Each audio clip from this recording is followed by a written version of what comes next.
بسم اللہ الرحمن الرحیم نحمدہ ونصلی علی رسولہ الکریم اما بعد واعوذ باللہ من الشیطان الرجیم بسم اللہ الرحمن الرحیم یا ایہا الذین آمنوا کونوا قوامین للہ شہداء بالقسط ولا یجرمنکم شنآن قوم علی الا تعدلوا اعدلوا هو اقرب للتقوی واتقوا اللہ ان اللہ خبیر بما تعملون صدق اللہ العظیم۔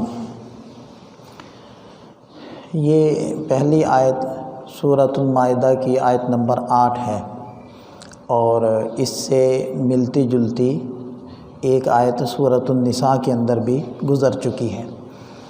تو دیکھیں ترجمہ، یا ایھا الذین آمنوا، اے ایمان والو، کونوا، ایسے بن جاؤ، ہو جاؤ بھی ٹھیک ہے، ایسے بن جاؤ یہ ذرا بامحاورہ ہو گیا، کونو ایسے بن جاؤ کہ قوامین للہ، کہ اللہ تعالیٰ کے احکامات کو پورا کرنے کے لیے ہر وقت تیار رہو۔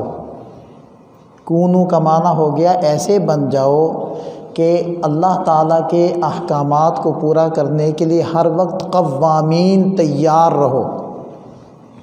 شہداء بالقسط، انصاف کے ساتھ گواہی دینے والے بنو۔ ولا یجرمنکم، تم کو نہ ابھارے، شنآن قوم، کسی قوم کی دشمنی، علی، اس بات پر کہ تم انصاف نہ کرو، اعدلوا، انصاف کرو، ہوا اقرب، یہ انصاف کرنا زیادہ قریب ہے، للتقوی، تقوی کے، اللہ کے خوف سے، واتقوا اللہ، اور اللہ سے ڈرو، ان اللہ، یقیناً اللہ تعالیٰ، خبیر، باخبر ہے، بما تعملون، اس سے جو کچھ تم کرتے ہو۔ جو سورۃ النساء کے اندر آیت مبارکہ تھی اس کے الفاظ ملتے جلتے تھے، دونوں کے اندر معنی کے اعتبار سے تھوڑا سا ہی فرق ہے۔ وہ کیا فرق ہے کہ بے انصافی کرنے پر جو انسان کو چیزیں مجبور کرتی ہیں، یا تو ذاتی اپنی یا اپنوں کی طرفداری، یا پھر کسی قوم کی دشمنی۔ تو سورۃ النساء کے اندر جو سبب ذکر کیا گیا ہے بے انصافی کرنے کا، وہ تھا اپنی اور اپنوں کی طرفداری۔ تو اس کی نفی کر کے اللہ تعالیٰ نے ارشاد فرمائے، وَلَوْ عَلَىٰ أَنفُسِكُمْ أَوِ الْوَالِدَيْنِ وَالْأَقْرَبِينَ، اگرچہ سچی گواہی دینا تمہارے اپنے خلاف جا رہی ہو، چاہے اپنوں یعنی والدین اور اقربا اور رشتہ داروں کے خلاف جا رہی ہو، تم نے سچی گواہی کو چھوڑنا نہیں۔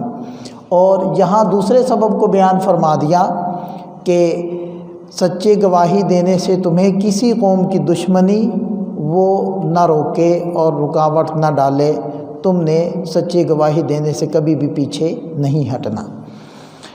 شروع میں فرما دیا ایمان والو ایسے بن جاؤ کہ اللہ تعالیٰ کے حکموں کو پورا کرنے کے لیے ہر وقت تیار رہو اور انصاف کے ساتھ گواہی دو، اور آگے ارشاد فرما دیا کہ کسی قوم کی دشمنی تمہیں اس بات پر مجبور نہ کرے کہ تم انصاف نہ کرو، اعدلوا، انصاف کرو، ہوا اقرب للتقوی، یہ تقوی کے زیادہ قریب ہے۔ یہاں میں ایک بات اور عرض کر دوں کہ ایک تو گواہی دینا معروف ہے کہ کسی فیصلے میں، کسی معاملے میں آپ گواہ بن گئے، اور جب جھگڑا ہوا تو آپ گواہی دینے کے لیے وہاں پہنچ گئے، پیش ہو گئے کہ جی یہ معاملہ ایسے تھا، ایسے نہیں تھا۔ جو ہم نے سورۃ النساء کے اندر اس آیت مبارکہ کو ذکر کیا تھا، اس میں ہم نے ذکر کیا تھا کہ گواہوں کو ستانا نہیں۔ وہ آیت مبارکہ اس کے اندر تفصیل سے گواہوں کو تکلیف نہ دینے کے بارے میں احکامات دیے گئے تھے، اور گواہوں کو ترغیب دی گئی تھی کہ وہ گواہی دینے میں پیچھے نہ ہٹیں، وہ گواہی ضرور دیں۔ گویا کہ دونوں طرف سے گواہی دینے کا انتظام کیا گیا تھا، گواہوں کو ترغیب تھی اور عدالت والوں کو یہ ترہیب تھی کہ گواہوں کو تم نے بے جانی ستانا۔ یہاں میں جو ہے گواہی کی چند قسمیں عرض کرنا چاہتا ہوں۔ ایک تو معروف قسم ہے گواہی دینا کسی معاملے کی، کچھ غیر معروف قسمیں بھی ہیں، وہ بھی گواہی کے اندر شامل ہوتی ہیں، جیسے میڈیکل سرٹیفکیٹ بنوانا۔ اب بعض ملازمین کو چھٹی نہیں مل رہی ہوتی، اب وہ کیا کرتے ہیں کہ کسی ڈاکٹر کے پاس جاتے ہیں، اسے کہتے ہیں کہ جی میرا میڈیکل سرٹیفکیٹ بنا دو اس چیز کا کہ میں بیمار ہوں تاکہ مجھے چھٹی مل جائے۔ تو وہ جو ڈاکٹر اس میڈیکل سرٹیفکیٹ کے اوپر سائن کرتا ہے، وہ کس بات پر سائن کرتا ہے؟ وہ اصل میں گواہی دیتا ہے کہ میں اس بات کی گواہی دیتا ہوں کہ یہ شخص اس بیماری میں مبتلا ہے، لہذا اس کو چھٹی دی جائے۔ اور قرآن کیا کہتا ہے؟ شہداء بالقسط، تم نے گواہی دینی ہے انصاف کی، اور ظاہری بات ہے یہ انصاف کی گواہی نہیں ہے، یہ تو جھوٹ ہے۔ تو لہذا جھوٹے سرٹیفکیٹ پر کسی ڈاکٹر کا دستخط کرنا وہ اس آیت مبارکہ کے خلاف ہے۔ اسی طرح کوئی ٹیچر، کوئی پروفیسر اپنے اسٹوڈنٹ کا پیپر چیک کرتا ہے اور اس پر نمبر لگاتا ہے، تو نمبر لگانا گویا کہ اس بات کی گواہی دینا ہے کہ یہ اتنے نمبروں کا مستحق ہے، اس کو یہ مضمون اس حد تک آتا ہے۔ اب اگر وہ واقعتاً پیپر کو صحیح پڑھ کر اس کے صحیح نمبر لگا رہا ہے تو وہ شہداء بالقسط کے اندر داخل ہے، اور اگر وہ صحیح نمبر نہیں لگا رہا، کسی وجہ سے کمی کر رہا ہے، کسی دشمنی کی بنا پر یا کسی بے ادبی کی بنا پر کہ اس طالب علم نے میری بے ادبی کی تھی، تو یہ شنآن قوم آ گیا۔ اور اگر کسی مفاد کی خاطر زیادہ نمبر دیے جا رہے ہیں تو ولو علی انفسکم آ گیا سورۃ النساء میں، کہ اگرچہ تمہارا اس میں نقصان ہوتا ہو تم نے یہ گڑبڑ نہیں کرنی۔ اسی طرح اس گواہی کے اندر کسی ادارے کا کسی صاحب کو سرٹیفکیٹ جاری کرنا، سند جاری کرنا، سند اصل میں کیا ہوتی ہے؟ گواہی ہوتی ہے۔ اسی لیے جو مدارس کی اسناد ہوتی ہیں نا، ان کا نام ہی شہادہ ہے، الشہادہ، الشہادۃ العالمیہ، گواہی اس چیز کی کہ یہ عالم ہے۔ تو شہادت اس کا نام، سند کا نام ہی گواہی ہوتا ہے۔ تو اگر اس کے اندر واقعتاً اہلیت ہے تو اس کو سند دی جائے، اور اگر مطلوبہ اہلیت نہیں ہے تو پھر سند دینا وہ جھوٹی گواہی کے اندر شامل ہو جائے گا۔ اسی طرح آدمی کا کسی کو ووٹ دینا، یہ بھی اس کے حق میں گواہی ہے۔ ووٹ دینا گویا کہ اس بات کی گواہی ہے کہ یہ آدمی اس چیز کا اہل ہے کہ مسلمانوں کے یا اس علاقے کے امور کا یہ نمائندہ بن جائے یا اس کا والی بن جائے اور یہ ان کے امور کو دیکھے۔ اگر واقعتاً اس کے اندر یہ صلاحیت ہے پھر تو آپ کا ووٹ دینا وہ شہداء بالقسط کے اندر داخل ہو جائے گا، اور اگر حقیقت میں اس کے اندر صلاحیت نہیں ہے، وہ چور ہے، اچکا ہے، یا اس کے اندر علمی عملی صلاحیت ہی نہیں ہے اس چیز کی، تو پھر آپ کا ووٹ دینا خام خواہ اس بنیاد پر کہ میری پارٹی کا ہے، یہ میرے علاقے کا ہے، جو اس نے مجھے کچھ مالی فائدہ دیا ہے، یہ شہداء بالقسط کے اندر داخل نہیں ہوگا، یہ جھوٹی گواہی کے اندر آ جائے گا، جس سے اللہ کریم منع فرمانا۔ اور بالکل اسی گواہی کے اندر سفارش کرنا بھی آتا ہے۔ آپ سے کوئی کہتا ہے کہ جی آپ میری سفارش کر دیجئے کہ فلاں اسکول والے، فلاں ادارے والے مجھے اپنے ہاں اس کام پر، اس منصب پر رکھ لیں، تو آپ کا سفارش کرنا گویا کہ اس کے حق میں گواہی دینا ہے کہ جی میں آپ لوگوں کو اس چیز کی تسلی دلاتا ہوں کہ اس بندے میں اس عہدے اور منصب کی اہلیت موجود ہے، لہذا آپ اس کو اس منصب پر بٹھا دیجئے۔ تو اگر واقعتاً اس کے اندر وہ صلاحیت ہے پھر تو آپ کی یہ سفارش یہ سچی گواہی بنے گی، اور اگر حقیقت میں اس میں یہ صلاحیت نہیں ہے تو پھر آپ کی یہ گواہی اور سفارش جھوٹی گواہی بنے گی۔ اور قرآن کریم نے تو یہ بھی فیصلہ کیا ہے کہ جو اچھی سفارش کرے گا اور اچھی سفارش کی وجہ سے اس صاحب کو وہ عہدہ اور منصب اور اختیارات مل گئے جس کی سفارش کی گئی تھی، اور وہ پھر نیکی کے کام کرے گا تو سفارش کرنے والے کو اس میں سے حصہ ملتا رہے گا۔ اور اگر اس کی جھوٹی سفارش تھی، مطلوبہ اہلیت اس شخص میں نہیں تھی، اور منصب اور عہدہ ملنے کی وجہ سے، اختیارات ملنے کی وجہ سے اس نے ظلم اور زیادتیاں کی، تو کفل منہا، اس میں سے ایک حصہ اس سفارش کرنے والے کو بھی ملے گا۔ تو بہرحال یہ اس کے اوپر خاطر خواہ گفتگو ہوگی. آگے ارشاد فرمایا اللہ سے ڈرو، یقیناً جو کچھ تم کرتے ہو اللہ تعالیٰ اس کو جانتے ہیں. دوسری آیت مبارکہ 11 نمبر آیت ہے سورۃ المائدہ کی اعوذ باللہ من الشیطان الرجیم یا ایھا الذین آمنوا اذکروا نعمت اللہ علیکم اذ ہم قوم ان یبسطوا الیکم ایدیہم فکف ایدیہم عنکم واتقوا اللہ وعلی اللہ فلیتوکل المؤمنون. اے ایمان والو، اذکروا نعمت اللہ، اذکروا یاد کرو، تذکرہ کرو نعمت اللہ، اللہ کی نعمت کا، علیکم جو تم پر ہوئی. اذ ہم جب، اذ کا معنی جب، ہم ارادہ کیا، قوم ایک قوم نے، ان یبسطوا الیکم یہ کہ وہ تمہاری طرف دست درازی کریں، تمہاری طرف ظلم کا ہاتھ لمبا کریں. فکف ایدیہم عنکم پھر اللہ نے ان کے ہاتھ عنکم تم سے کفا روک دیے. واتقوا اللہ اللہ سے ڈرو، وعلی اللہ فلیتوکل المؤمنون اور اللہ تعالیٰ پر ہی ایمان والوں کو بھروسہ اور اعتماد کرنا چاہیے. اس آیت مبارکہ کے شان نزول میں مختلف واقعات ہیں، وہ سب ہی ہو سکتے ہیں. ایک واقعہ تو وہ ہے کہ جب ایک سفر سے آپ علیہ السلام واپس لوٹ رہے تھے تو ایک درخت کے نیچے آرام کی غرض سے لیٹ گئے تو دیہاتی ایک آیا جو کافر تھا اور اس نے آپ علیہ السلام کی تلوار اتار کر سونت لی اور کہنے لگا کہ اے محمد صلی اللہ علیہ وسلم آپ کو مجھ سے کون بچائے گا؟ تو نبی پاک صلی اللہ علیہ وسلم نے فرمایا اللہ بچائیں گے. تو آپ علیہ السلام کا وہ فرمانا اس قدر اس میں رعب تھا کہ اس کے ہاتھ سے تلوار گر گئی اور وہ کانپنے لگ گیا. پھر آپ علیہ السلام نے وہ تلوار اٹھا لی اور فرمایا کہ تمہیں میرے ہاتھ سے کون بچائے گا؟ تو وہ کہنے لگا کہ آپ تو کریم ہیں اور آپ تو معاف کرتے ہیں. تو بہرحال یہ بھی اس میں شامل ہو سکتا ہے. اسی طرح ایک موقع پر نبی پاک صلی اللہ علیہ وسلم نے حضرات صحابہ کرام کو ساتھ لیا جن میں حضرت ابو بکر بھی تھے، حضرت عثمان، حضرت علی، حضرت طلحہ رضی اللہ عنہم یہ حضرات تھے. تو آپ علیہ السلام کعب بن اشرف اور بنو نذیر یہود سے ایک مقتول کی دیت کی بابت گفتگو کرنے کے لیے تشریف لے گئے. تو انہوں نے آپ علیہ السلام کو ایک دیوار کے سائے تلے بٹھایا اور کہنے لگے کہ جی آپ تشریف رکھیں، ہم پہلے تو آپ کا اکرام کریں گے، کھانا کھلائیں گے، پھر اس دیت کے بارے میں بھی ہم گفتگو کر لیتے ہیں. تو آپ علیہ السلام اور صحابہ کرام وہاں بیٹھ گئے. اب انہوں نے جلدی سے عمر بن جہش کو کہا کہ ایک بڑا پتھر لے کر اس چھت پر چڑھ جاؤ اور اوپر سے گرا دو تاکہ آج کام تمام ہو جائے اور ہماری ٹینشن پریشانی ختم ہو جائے.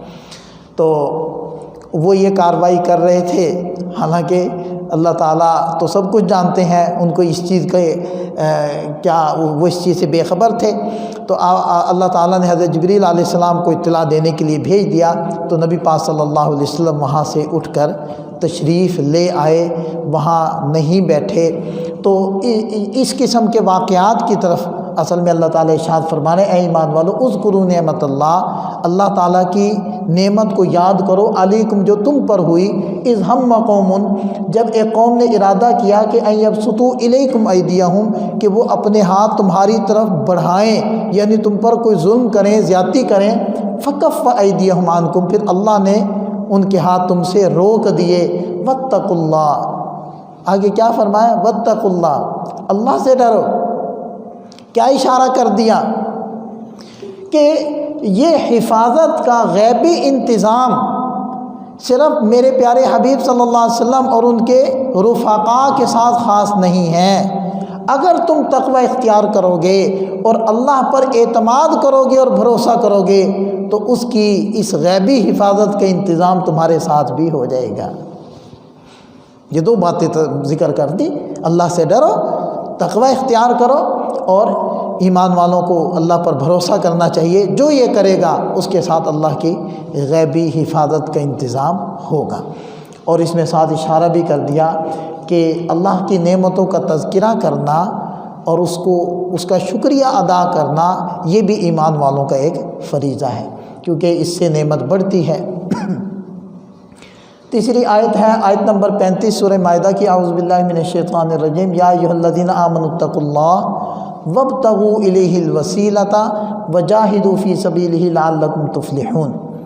اے ایمان والو، اتقوا اللہ، اللہ سے ڈرو، وابتغوا، اور ڈھونڈو، تلاش کرو، الیہ الوسیلۃ، اس کی طرف یعنی اللہ کی طرف وسیلے کو، وجاہدوا فی سبیلہ، اور اللہ کے راستے میں جہاد کرو، لعلکم تفلحون، تاکہ تم لوگ کامیابی کو پالو۔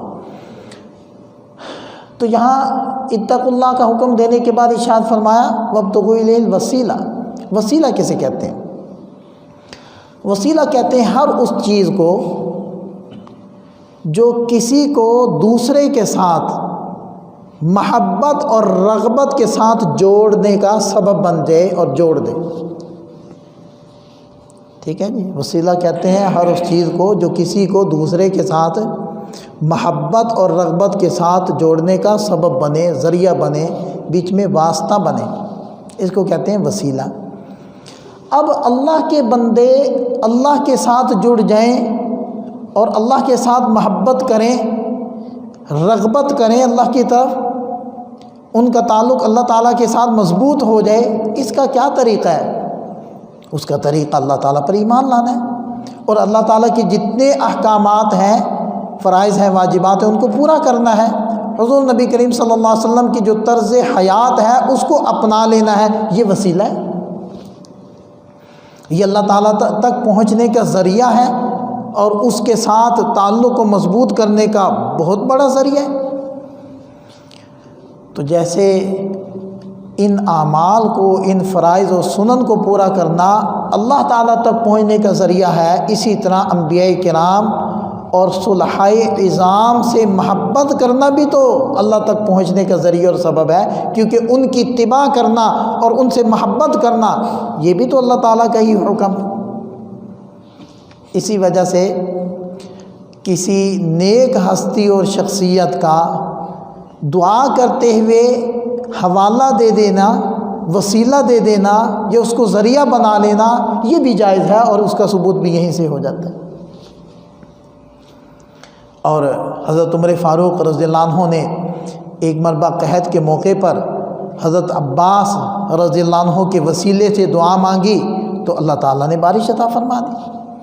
اور ایک نابینا جو دعا مانگ رہے تھے تو نبی پاک صلی اللہ علیہ وسلم نے ان کو دعا مانگنے کا طریقہ یوں سکھایا کہ اتوجہ بنبیک محمد صلی اللہ علیہ وسلم، کہ اس طرح آپ دعا مانگو کہ میں آپ کے نبی حضرت محمد صلی اللہ علیہ وسلم کے ذریعے سے آپ سے دعا مانگتا ہوں۔ تو اس وجہ سے اصل میں جو کسی نیک شخصیت اور نیک ہستی کا واسطہ دیا جاتا ہے یا اس کو وسیلہ بنایا جاتا ہے، وہ بھی اصل میں نیک اعمال کا ہی وسیلہ ہوتا ہے۔ شخص کا اور ذات کا وسیلہ اصل میں اس کے عمل کا وسیلہ ہے، کیونکہ شخص اور ذات ہونے میں تو پھر اور بھی انسان ہے۔ کسی فاسق اور فاجر کو کیوں نہیں کہا جاتا کہ اللہ اس کی برکت سے، اس کے وسیلے سے یا اس کے حوالے سے میں دعا مانگ رہا ہوں؟ نیک آدمی کوئی کیوں کیا جاتا ہے؟ اصل میں اس کی نیکی اور نیک عمل کو واسطہ بنایا جاتا ہے۔ اور ایک واقعہ بھی اس کے اندر آتا ہے، واقعات تو بہت ہیں، جو ایک ابھی میرے ذہن میں آیا کہ ایک صاحب، ایک نوجوان وہ گزر رہے تھے اونٹ پر، ایک خاتون ان کے ساتھ تھی، تو دیکھا کہ کچھ لوگ باہر میدان میں جمع ہوئے ہیں اور دعا مانگ رہے ہیں۔ انہوں نے اپنے اونٹ کو ٹھہرایا اور وہاں جا کر پوچھا کہ کیا مسئلہ ہے، آپ لوگ کیوں یہاں جمع ہیں؟ تو انہوں نے کہا کہ قحط سالی ہے اور ہم نماز استسقاء پڑھ کر اللہ تعالیٰ سے دعا مانگ رہے ہیں کہ اللہ تعالیٰ اپنی رحمت کی بارش عطا فرمائے۔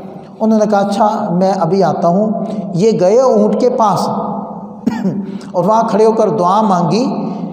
ان کے ہاتھ نیچے کرنے کی دیر تھی کہ آنن فانن بادل آ گئے اور بارش شروع ہو گئی۔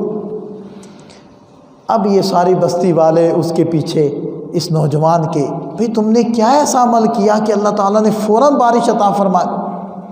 تو انہوں نے کہا کہ میں نے تو کوئی خاص ایسا عمل نہیں کیا، بس میں اپنی سواری کے پاس آیا اور یہ جو خاتون بیٹھی ہیں یہ میری والدہ ہیں، میں نے ان کا دامن پکڑ کر اللہ تعالیٰ کے حضور یہ دعا کی، اے اللہ یہ میری والدہ ہیں، یہ ایک پاک دامن خاتون ہے، اے اللہ میں آپ کو ان کی پاک دامنی کا واسطہ دے کر عرض کرتا ہوں کہ مسلمانوں کو بارش عطا فرما۔ تو اللہ تعالیٰ نے اس کی برکت سے آپ لوگوں کو بارش عطا فرما دی۔ تو اصل میں نیک عمل ہوتا ہے جس کا وسیلہ دیا جاتا ہے۔ تو بہرحال ارشاد فرمایا وجاہدوا فی سبیلہ، اور اللہ کے راستے میں جہاد کرو۔